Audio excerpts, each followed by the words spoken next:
শুভ সন্ধ্যা প্রবাসী মৌবন সবাইকে স্বাগত জানিয়ে আজকের ভিডিওটা শুরু করছি। আজ বানাতে চলেছি শিমের ভর্তা।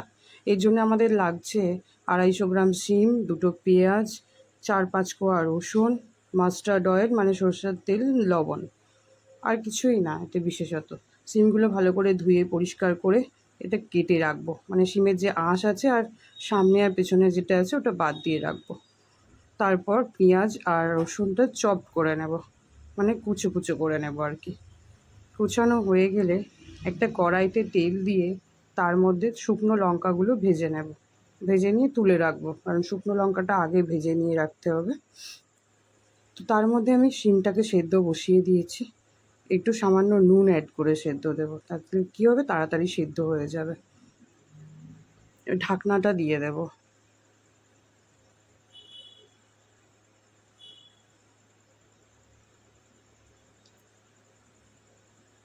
10-15 মিনিট সেদ্ধ হয়ে যাবে, শিম তো নরম জিনিস।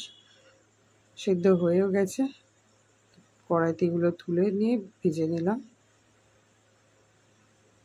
এটা ড্রাই রোস্ট করলেও হতো, কিন্তু তার থেকে তেলে ভেজে নিলে না একটা সুন্দর গন্ধ আসে। ভর্তায় মাখানোর জন্য শুকনো লঙ্কাটাই খুব ভালো লাগে। তো এটা হয়ে গেছে। এরপর পেঁয়াজ কুচি, রসুন কুচি আর কালো জিরে, এগুলো সবই দিয়ে দেবো। তাই আগে রসুনটা দিয়ে, রসুন আর কালো জিরে দিয়ে একটু ভাজা ভাজা হয়ে গেছে। এবার পেঁয়াজটা অ্যাড করব। খুব ভাজা ভাজা করব না, জাস্ট কাঁচা ভাবটা চলে যাবে ওরকম রাখবো।